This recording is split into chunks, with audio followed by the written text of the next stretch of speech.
and there's still time. Some boy too lava lava, too lava lava, too lava lava. The boy too lava lava, too lava lava, too lava lava. Some boy too lava lava, too lava lava, too lava lava. So we not trust them. There's a mythology behind everything I do, and there's a reason why I do everything, and the strong will come through and the weak will probably drop out. Now it's an indirect free kick to the boys. The keeper self-destructed because of the noise. The energy smashes the tune through the right-hand side, back of the net, and onto the rest of his flight. Yeah, yeah, it's not over yet, but we're feeling alright. Yeah, yeah, it's not over yet, but we're feeling alright. Yeah, yeah.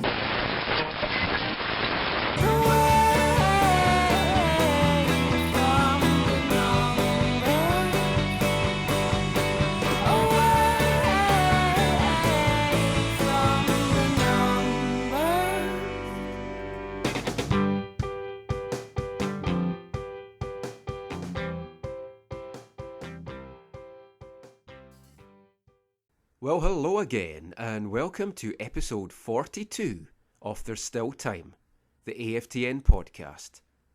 I'm Michael McCall. And I'm Steve Pander. And it's been a busy couple of days since we brought you the last podcast at the weekend.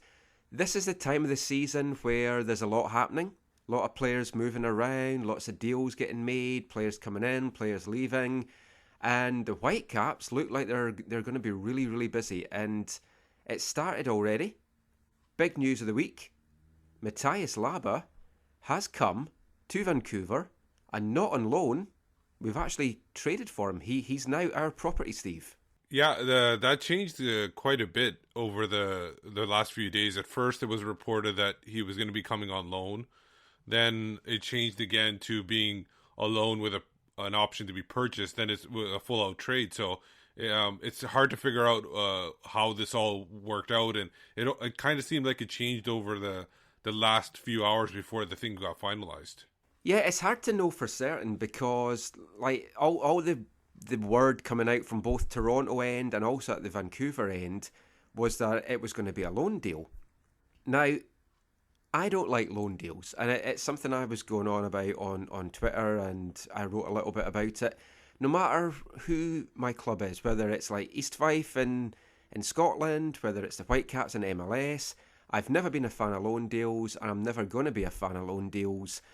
To me, you're just better having the player, and then it cuts out all the other parts of that. There is the plus point, I guess, with a loan deal that if you're not sure about the player, it does give you the chance to look at them kind of risk-free. But with a player like Laba, who's already a designated player in the league, you've had a chance to see him play in the league. You've had a chance to see him play 16 games in Toronto. So no risk there. So I think it's a really, really good bit of business by the Whitecaps getting him in as a signed player.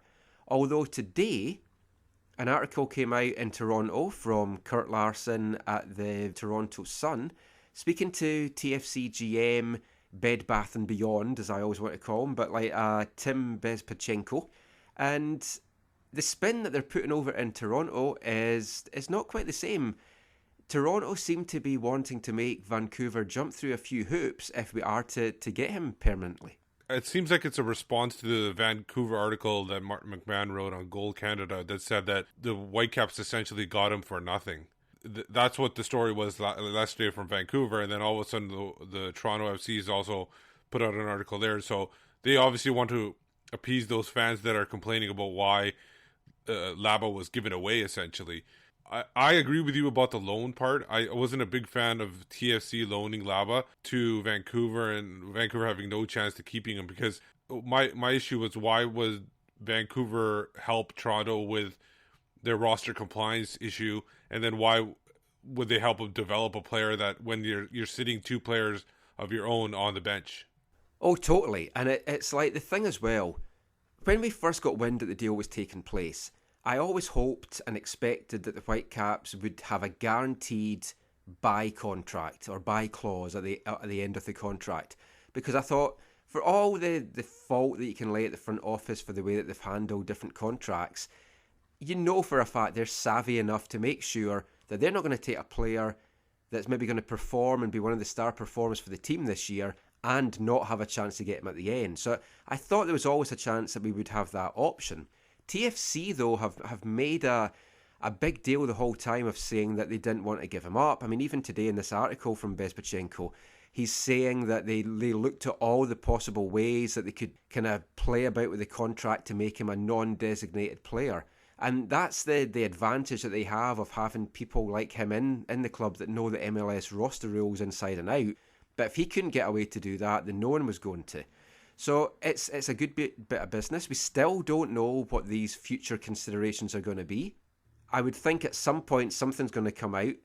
You have to speculate a little bit. Is it going to be like a first-round draft pick? Is it going to be some big money? It doesn't look like it's going to be any players going the other way at any rate, because what Bezpachenko was saying is whatever they do get, it's going to be invested into the team, and it's going to set them up nicely for years to come. So it does sound like if they want him, they're going to have to pay a bit of money for him.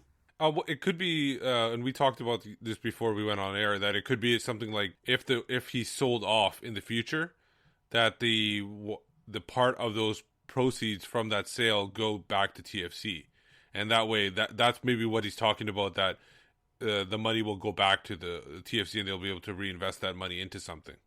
And maybe if he doesn't get sold, maybe the Whitecaps have to send some allocation money that way in order to placate the eventual sale. I think TFC essentially thinking a big sale would be something that they don't want to lose out on.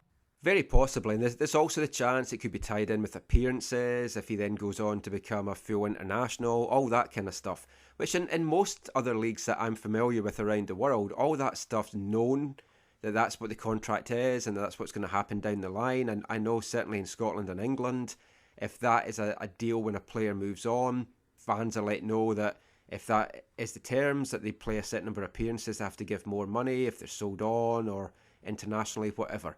So, but let's move away from the contract situation just now, because we obviously don't know all the ins and outs. There's no doubt that the addition of Laba is a big upgrade for the team, especially over June Marcus Davidson last year, because not only are we getting a more talented player, a younger player, we're getting a box-to-box guy that is aggressive going forward and likes to go forward. Yeah, there was an article that off the Whitecaps website, Farhan Devji wrote it. It talked about some of the things that Laba has, and he used OptaJack to get these stats. Some of the things was the number of tackles, average number of tackles per game that Laba won, which was the highest among people that made at least 15 appearances. Average number of interceptions, that was very high as well. And his passing, successful passes made per game was one of the best too. And he noted that in there, about 55% of those passes were actually in the attacking opponent's half, the attacking zone. So that's a good sign that, like you said, this is not going to be a Jude Marcus Davidson type of player. This is an attacking player from deep in the midfield. That's our thoughts on Laba. Now, Carl Robinson spoke a little bit about it in the press conference after the San Jose game on Wednesday night. Here's a little bit of what he had to say. He's a tough tackling, hard-nosed central midfield player. Does a lot of his work in areas just in front of the back four. He's a link between the midfield, obviously the back four, and the forward players in that midfield area, and he's different to what we've got. And I think bringing in a player of his quality in a trade is fantastic for the club moving forward, and it adds to our already talented pool of youngsters. And to get him outright too, as your player, that has to be a bit of a coup as well. Yeah, it's fantastic. Obviously, I want good players in this team and in this squad moving forward, and he certainly fits into that category. We look forward to having him. I've spoke to him, and he's excited to come, and we can't wait to get him integrated into the group.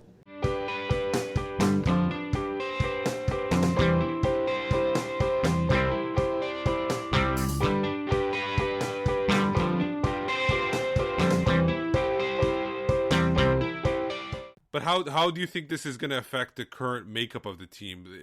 We already know about Tybert being one of the more impressive players. You've already, in your article on Soccer League, said that it's his most Laba will probably line up with Rio Coker.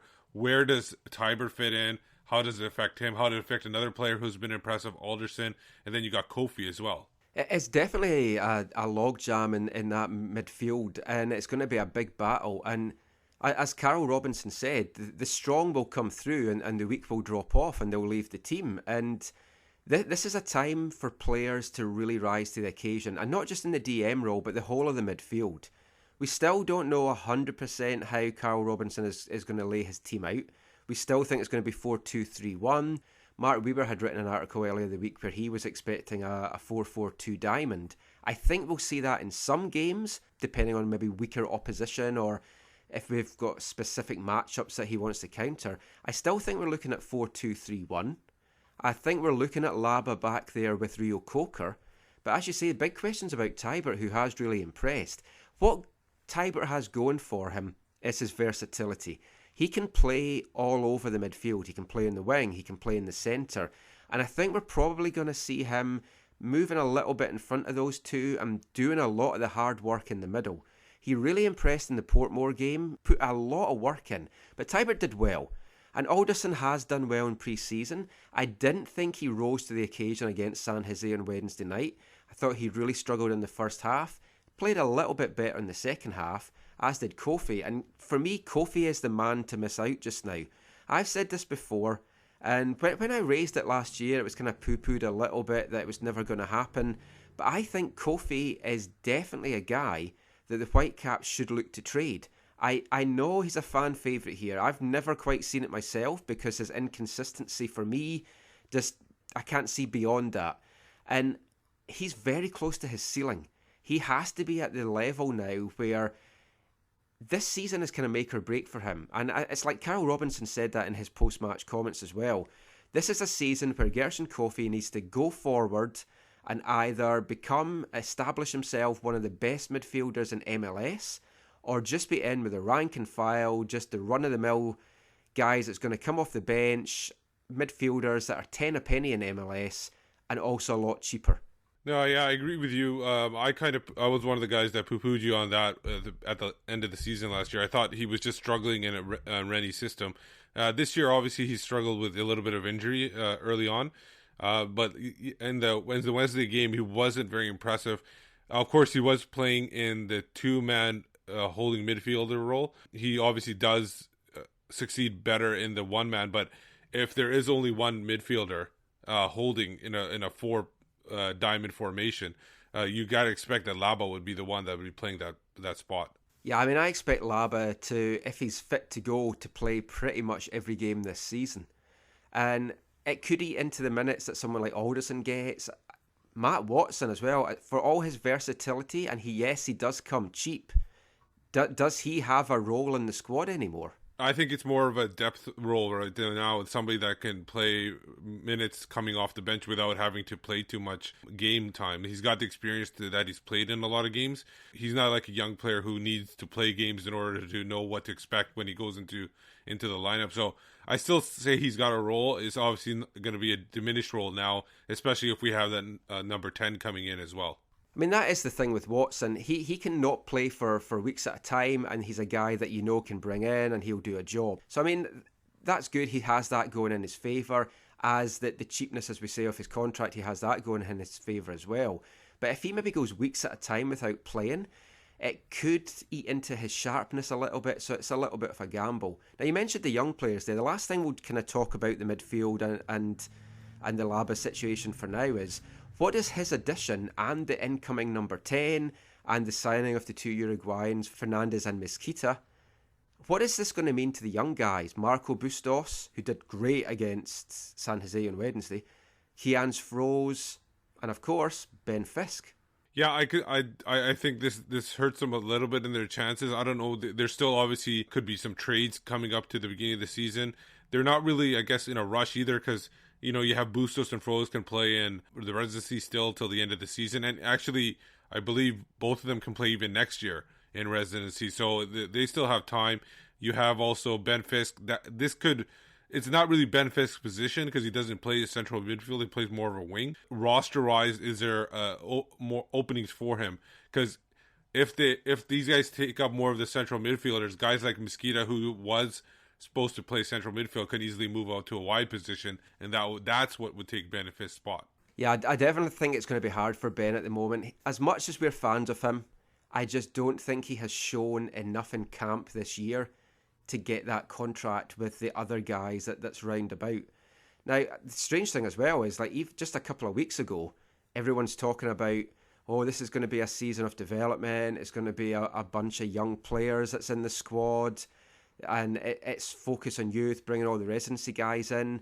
Now we're looking at a situation where you could have a starting 11 with possibly no Canadians, or maybe with Tybert being the lone Canadian, and there might not really be that many residency guys that's actually earning homegrown contracts. You're going to have Sam Adekudbi that's already got it. Marco Carducci, he's like dead set to now get this third goalkeeper position. But we could actually, from all the talk of bringing these guys on, not actually bring any of them on just now, maybe wait to the summer. Although Marco Bustos, with his performance when he came on the second half against San Jose, I think he's done enough to earn it, and I think he will get one of the spots. Yeah, I agree with you. I think Carducci is definitely going to get one of them. And I think the other guys, like I said, once they kind of work their roster around, and I think there's still going to be, like we've said, like I said before, there's going to be some trades. So I expect there's to be some openings by the summertime where they could bring in additional players, because not everybody that's under contract with the Whitecaps is a player that Robinson will want long term. Even though he's not saying it, there's going to be some guys that are going to be falling off. Definitely going to be an interesting couple of days coming up for the midfielders and a few of the other guys in the squad. You've also got on Saturday roster compliance day. I kept referring to it as roster freeze day. It's just, I think my brain was in a freeze. It's roster compliance day. So that doesn't mean that we can't add some more players after that, including our number 10 that we're looking to add. But it's definitely going to be interesting as to see what happens with a few of these young guys, and also just the midfielders in general. That's definitely something for us to keep an eye on. So since we last did a podcast, the Whitecaps have played 2 more pre-season games. They're down in Portland at the moment at the Rose City Invitational. We were both at the game on Sunday against Portmore United. Couldn't make the game on Wednesday against San Jose. I'm heading back down for the weekend to take in the last game against the Timbers. 2 wins so far, topping the table with 6 points, and looks like we could be winning another pre-season tournament to go along with our Mickey Mouse Cup that we won 2 years ago. So obviously we seem to be doing really well in these big tournaments. But more importantly, Steve, what did you think of the 2 games that we've seen? 2 very different sides in the matches. Yeah, well, let's look at the Portmore one first. It was that's essentially what everybody's expecting the starting lineup to be. Save obviously a couple. Now Laba obviously comes into the play. But that first performance, I thought the first half was a little to be desired for. They had a lot of chances. They couldn't bury them. But the second half, they really kicked it in. I thought guy like Tybert, I thought really worked hard and was all over the pitch. He was a little to blame for the first goal, but I thought he played really well. He set up Maddox for the goal that put them up 3-1 with a great interception. Another guy like Maddox, I thought he did all right too. He missed some easy chances in the first half. Then he finally scored, and then he started setting up people too. So that was good to see him do that. What did you think about Maddox and his Tybert there? Now, I know I've been quite hard on Matix for the last year or so, but first half I would have been hard on him again. But no, he knuckled down, and I think that's the thing. He is showing a better attitude both on and off the park, and I thought he did really well. Had a really good second half. Missed, as you say, some chances in the first half. Manny missed like a heap of chances in the second. I mean, some of the guys said afterwards, Jordan Harvey said that it was 7 or 8 goals they could have had. Kyle Robinson said as well that there was a hatful of chances, and easily you could have put away 10. Obviously, Portmore had gone down a man. We don't know what the game would have been like if they'd been playing 11v11. We do know that they drew with Portland on the Wednesday night, so who knows exactly how strong they were. The keeper that came on, I thought, had a good game, had a few big saves. I liked that we were creating the chances. I can live that we weren't burying them in that game against Portmore, just especially because we didn't have Kenny Miller playing up front in the first half. Matix, I don't know if he is going to be starting as a striker, but I liked that we were creating the chances. I think that was the main thing. Tybert looked good. Real Coker, thought he had a not bad second half. He looked a little bit gassed in the first half. He just doesn't seem to be his self of last year yet. Yeah, he was struggling definitely in the first half, trying to figure out where, what to do. It seemed very weird because he usually takes the game by the scruff of the neck and kind of deals with it. But it seemed like he was giving it, kind of letting other people take control of the game. And then the second half, he started doing a little bit more of that. I also noticed that, and we talked to Jordan Harvey about this in the post game. When the goalie was sent off and they were reduced to 10 men, it seemed like the fullbacks had more options to go forward and attack more, because obviously there was one less attacker because they had to sub off the attacker for the goalkeeper, and that seemed interesting. He scored 2 goals as well. One of them obviously was seemed like a cross. It wasn't really a goal, but it was good. Even Betishore really went forward and delivered some solid crosses into the box. One that eventually led to the Mosquito goal. Yeah, I thought Harvey did really well, and Betishore as well. It was nice to see both the fullbacks getting forward. Betishore looked really good. In the little bit that he's played in pre-season so far, and what he's kind of shown, and just some kind of scrimmages, we haven't seen him getting forward tons, but he certainly did it there. Looks a really, really good addition. Harvey, I thought, had a really good game, and as you say, he got the 2 goals. We actually did the kind of scrum. It was mainly just yourself and myself that spoke to him after the game. Now, some people already have seen this on the Whitecaps website, but it was a really enjoyable interview, so I kind of just want to put a little bit of it into the podcast here, because he's always a fun guy to speak to, and he's a really great personality to have in that locker room, and I think that's a big asset for the Whitecaps. So here's a little bit of Jordan Harvey post-Portmore. You've continued your hot goal scoring streak from last year. Is that something we expect more of? We were up a man, so it allowed Beta and I to get forward quite a bit more, and it's just about timing in the box and guys putting the ball in the box, and so it worked out tonight. And the second one, was a little opportunistic, just putting it in there, and I was fortunate that it went in. Should people be getting Jordan Harvey goal machine tattoos, or? No, I don't think I'm Kenny Miller just yet. Still need a lot more goals before people start doing that stuff. But it was a good run. It was fun to be out there again. It was definitely like a regular season atmosphere. It felt good. How much is the improvement of the chemistry with the Uruguayans now coming in, with you guys playing a lot of wide games? How's that improved? It's still a work in progress. That was my first time playing with him in 11-a-side. And I thought it went really well. I think we have a good understanding, and they obviously have a good understanding between one another. They work well together, and it bodes well for the future. I think the chemistry is building, and that's what you wanted to do at this point. It's not quite there yet, but we still have a few more games to go. A very experienced back four out there. The depth players that's a lot younger, what are you guys kind of sharing experience-wise and knowledge-wise to help these guys ready to come in if there's any injuries? It's just about training every day and kind of mentoring. You said it, our back four has a lot of experience, and we need to help the young guys because, realistically, not all 4 of us are going to be able to go throughout the whole season. So we need them to help us throughout the whole season, and they're more than capable, I think, of stepping in if somebody does drop out. And it's just about getting them prepared if somebody does. And I think with these games, with these preseason, with training overall, it's going well. And are we going to hear you sing the national anthem at first kick? Listen, I don't know where that came from because I said I do it this game. I said the first game of Portland, and then they go ahead and tweet that it's the March 8th. I did it today. I don't know if anybody saw that, but I did it today. I sang loud. I sang louder than Russell, I think, today. So as far as I'm concerned, that bet is fulfilled. Can you sing a little bit for us now? No. Thanks, Jordan.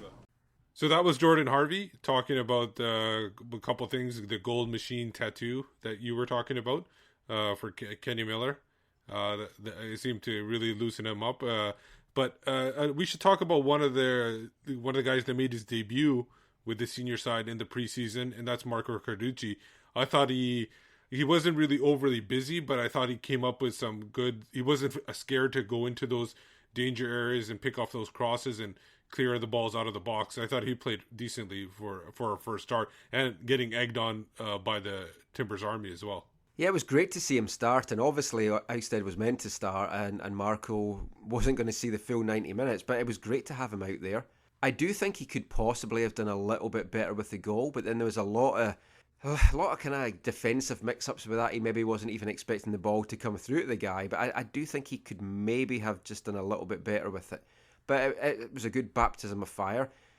Maybe not of fire, because he didn't actually register a save and he didn't have a lot to do, but just being out there, it kind of shows that he belongs and he is part of the squad now. Marco Bustos, another Rose City kid, he came on in the second half, and essentially the first half was a lot of people, a lot to desired for.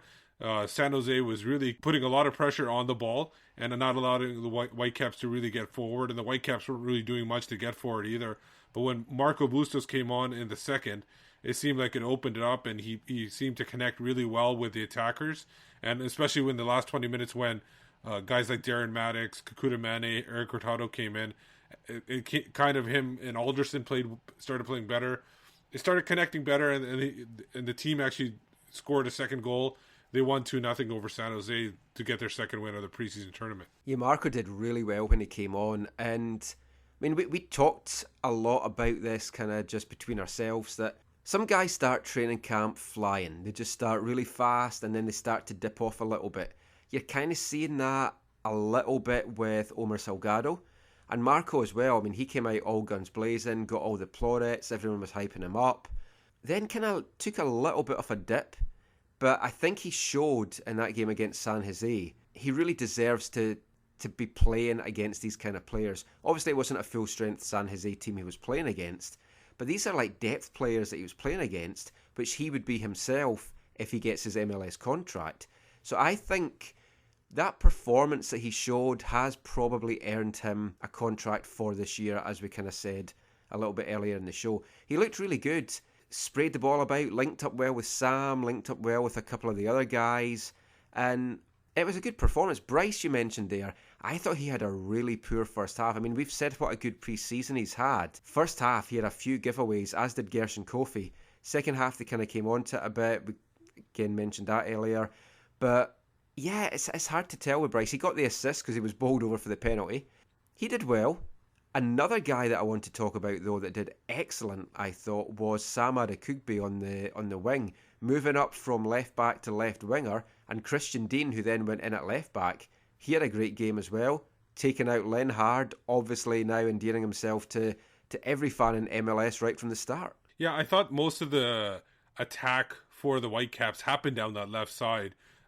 Christian Dean, Sam Adekugbe, even Miller or Bustos, whenever they would slide over, it seemed like most of it was coming from that side and very little coming from the right-hand side. There was one particular play I wanted to mention about Adekugbe, about his football intelligence. He laid the ball off to Dean on the sideline, curled around the defender, and then made another play into the box. And Dean was able to find him. And he could have done maybe a little bit better with the final ball, but just the intelligence to do that and not just stand around and actually make a move and give Dean an option, I thought it was a fantastic play. Yeah, that I can actually picture that move just now, because I remembered it at the time and I thought that's a nice little bit of interchange and just movement off the ball. I mean, they did really well, and as you say, most stuff came up the left wing.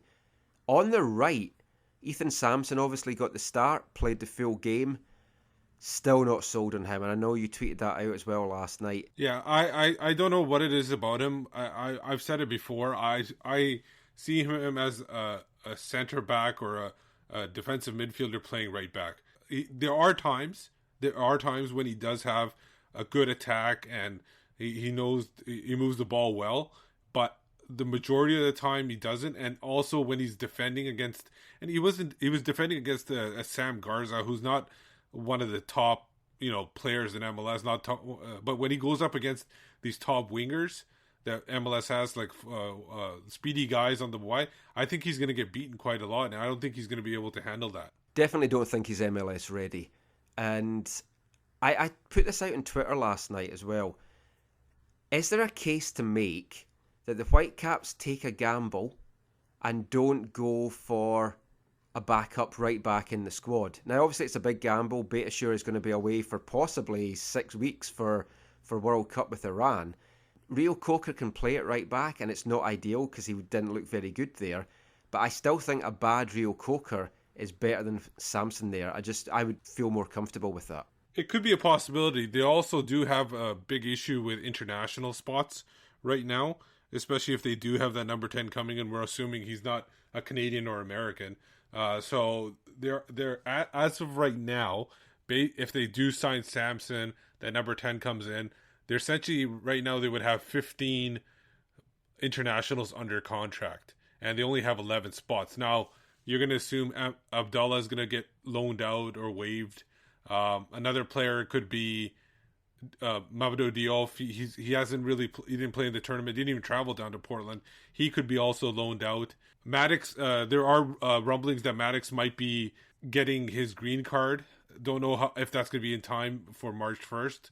And then also finally, the other player, if Samson does get signed, that means they might have to send Andre Lewis back to the Cosmos, which would be an amazing story considering how much they had to deal with in order to bring him here. So it could be that they don't sign Samson right away until they figure out all the international spots and how to work them out. Yeah, the Lewis one's an interesting one because he didn't actually come on the pitch last night. I mean, could we even see somebody like Sam Adekugbe try out in the right back role? Because the assist that he got for Kenny Miller in the goal last night was him streaking up that right wing. Because they switched Adekugbe and Watson, because they were both the wide players in there, and they switched them out, and Watson took the left-hand side and Adekugbe to the right. So yeah, you do have a point that he does, he made the assist on the right-hand side. I don't know how much of a possibility it is. I think the biggest thing would be in switching from right to left side is the defending part. And that could be an issue because a lot of people say it's hard because you have to turn and everything like that to face the player, the opposition player. I'm not sure. I'm not a coach, so I don't know how much of a big factor that would be. There's other players that you could possibly look at as well. And it's not an ideal scenario. I would much rather have a right back as a backup, a proper right back than anyone else. I don't think Samson's a guy. From chatting to some people that saw the stuff down in Arizona, they said Samson was so much better than Cyrus. So that there wasn't even anything close there. Some of the reports over in Africa said that Kwombe was offered a contract by the Whitecaps, but it didn't meet his expectations, so he actually turned that down. Never had any confirmation of that, so we don't know. So it could be that Samson is kind of the default right back. I just don't think it's ideal. Another player who made his debut as a Whitecap was the goalkeeper Paulo Tarnagi. I thought he came up with some big saves. He really used every inch of his 6'4" frame in order to stop a couple of those balls, and I thought he controlled the box well, especially when Lenhart and Wondolowski were in there. He was moving about and catching the balls and not allowing them to get too much attack in the box. Yeah, I thought he looked good, and I think he really is going to challenge Ousted this year for the starting spot. I mean, Ousted, I don't mind him. I like some stuff that I've seen. I'm not totally sold that he is a keeper that should be starting every single game for the Whitecaps. Tarnagi is going to push him. I watched a lot of him actually, like when we were at training after the residency game on Saturday. I watched Tarnagi in the scrimmages, and he pulled off some fantastic saves. And he looked assured last night. He's a confident guy. I think he'll challenge Ousted. The defence was a little bit all over the place when San Jose upped it a little bit when they brought on more of their first team. And that's to be expected because it wasn't a totally comfortable backline. Leveron, I thought, had a mixed game. Had a couple of good things at the back, a couple of giveaways going forward. Mitchell was very quiet. And it's like this, who's 3, who's 4, who's 5 in the pecking order for centre-backs. This could change a lot over the next couple of weeks and months, and it's going to be interesting to see who gets that nod as number 3 now, if Demerit or if and when Demerit or O'Brien actually get an injury. Yeah, well, I think personally for me, I think Dean gets a good shot at it now, especially with him taking out Lenhart. I think everybody kind of across MLS cheered for that one. Yeah, I have Dean still at 3, and I've probably moved Leveron up to 4 now. I had Carlisle higher, but I don't know. I come and go a little bit on Carlisle. But enough about those games. Just very quickly, we'll talk about the game that's coming up on Saturday. Final game of the tournament, Cascadia Cup rivalry against Portland. No game against a Cascadian rival can ever be classed as a friendly. The Whitecaps, Carl Robinson has said he wants to play as close to his starting lineup as he possibly can. some things are kind of out with his control, in that Matix is going to be away and Beitashour's away. So there's going to be a couple of changes there. So it's going to be interesting to see who starts at right back, whether they give Samson another look. And if Portland play their strong team against the Whitecaps and you've got Samson back there, that was going to be a really good test for him. Yeah, I think it's going to be very close to what we have on Sunday, the game against Portmore. I think Laba probably comes in for possibly Maddox, and they start Hurtado up top or something like that, or maybe even Miller starts the game and Hurtado goes to the bench. Maybe that's why Hurtado came on in the last 20 minutes yesterday, because of the fact that they knew Hurtado wouldn't be starting against Portland.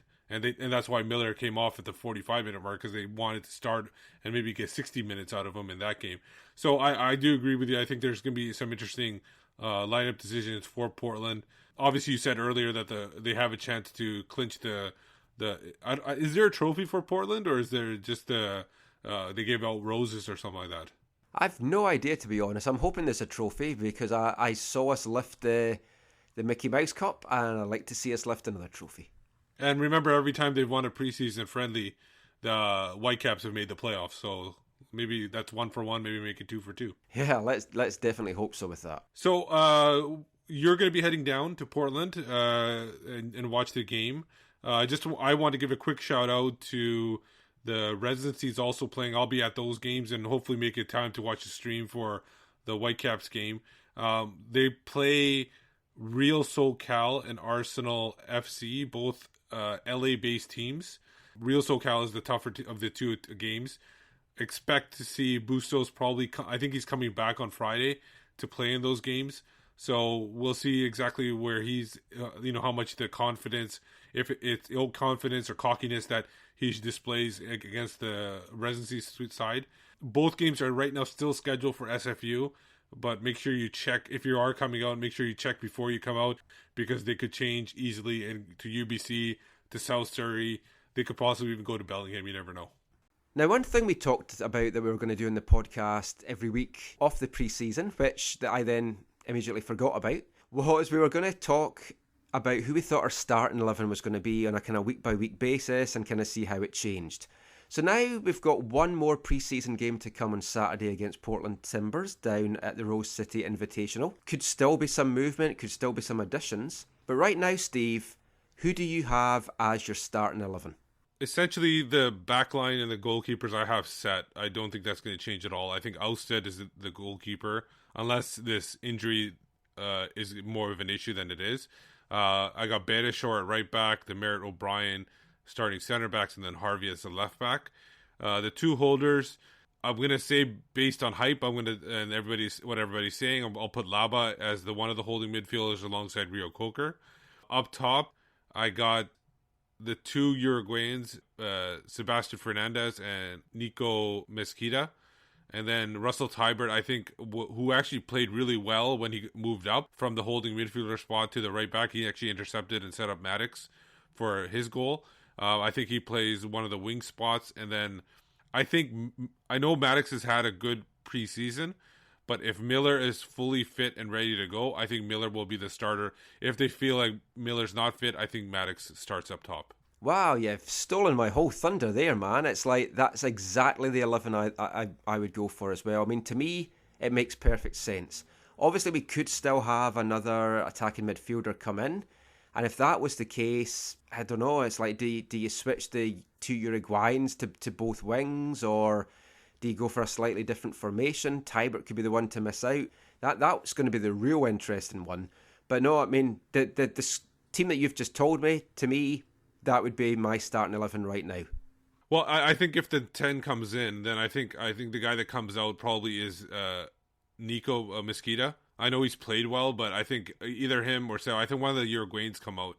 I think Tybert has earned a spot, and I don't think Robinson will take that away from him. I think, personally, based on his work ethic and everything, I think he's been one of the best players in camp. Yeah, that's pretty fair to say that.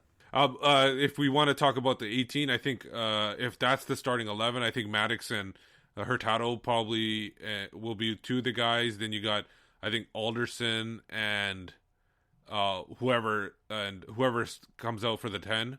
That'll be the other two guys, and the two defenders on the bench, I think, is Dean, and it'll probably be either Mitchell or Leveron. Don't forget Mane as well. He'll probably kind of find a place on the bench. He could be, instead of, if the number 10 isn't ready to go, then Mane could be one of the guys. I think the funny thing is before we were talking about who's going to be the starting 11. Now everybody's so clumped together that we don't know who's going to be coming out. It's going to be very hard and I guess it's a good thing for Robinson to have these decisions to make. Yeah, I'm a lot more optimistic about the team now than I was even just like 1-2 weeks ago.